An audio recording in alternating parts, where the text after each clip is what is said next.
Jesús te lo cuenta. Yo le salí al encuentro.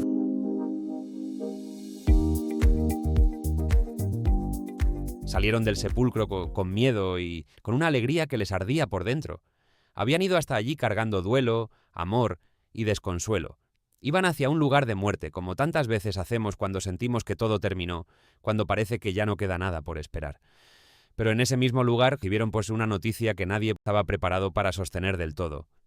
Yo sé cómo tiembla el cuerpo cuando la esperanza regresa. Sé que la alegría, ¿no?, a veces no llega ordenada ni serena.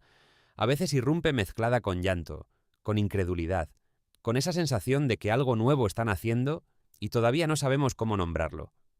Así iban ellas, con el corazón desbordado, con el paso apurado, con la vida abriéndose camino en medio del temblor. Y entonces les salí al encuentro. No elegí el palacio. No busqué a quienes tenían autoridad religiosa. No me presenté primero ante quienes administraban la verdad desde arriba. Les salí al encuentro a ellas, a quienes habían permanecido cerca del dolor, a quienes no huyeron del todo, a quienes, aún con miedo, siguieron caminando. Y les dije una sola palabra: alégrense. Ellas se acercaron, abrazaron mis pies y me adoraron. En ese gesto había amor, alivio, memoria, ternura y verdad. Sus cuerpos supieron reconocer la vida antes de que todo pudiera ser explicado. Hay veces en que la verdad se discierne así, en la cercanía, en la fidelidad, en la capacidad de permanecer junto a lo herido, sin apartar la mirada. Después les dije que no tuvieran miedo y les pedí que fueran a anunciar a mis hermanos, que fueran a Galilea, que allí me verían.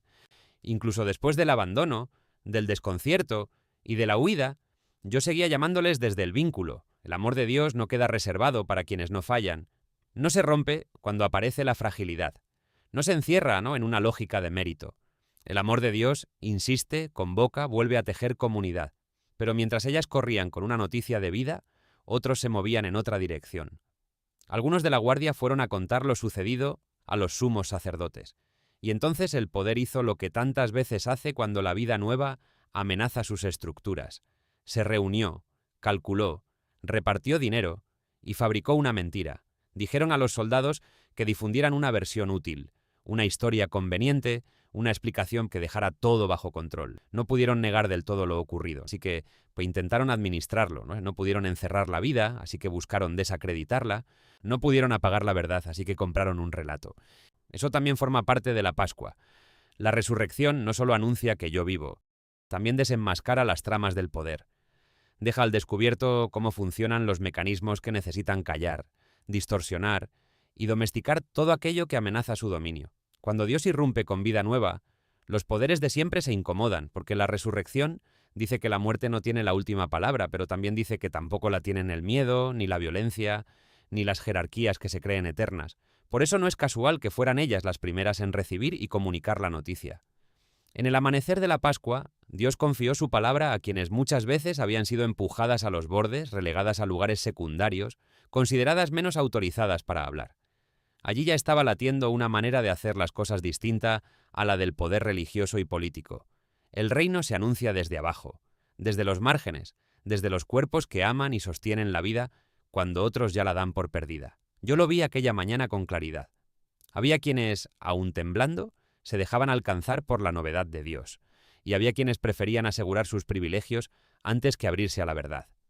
Unas corrieron a compartir la esperanza, otros corrieron a proteger el sistema. Unas se pusieron al servicio de la vida, otros se pusieron al servicio de la mentira, y no creas que eso pertenece solo a aquel tiempo.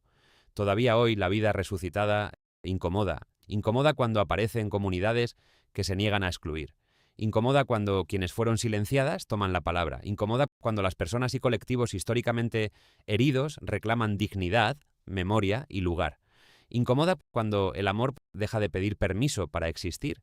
Incomoda cuando la fe deja de ser obediencia ciega al poder y se convierte en camino compartido, en verdad encarnada, en justicia que respira. La lógica de la mentira sigue pareciéndose mucho a la de entonces. Desacreditar testimonios, ridiculizar lo que desborda, sembrar sospechas sobre quienes anuncian vida, proteger instituciones antes que personas, llamar orden a lo que en realidad es miedo. Pero la Pascua no se deja atrapar por ese juego. La vida sigue abriéndose paso.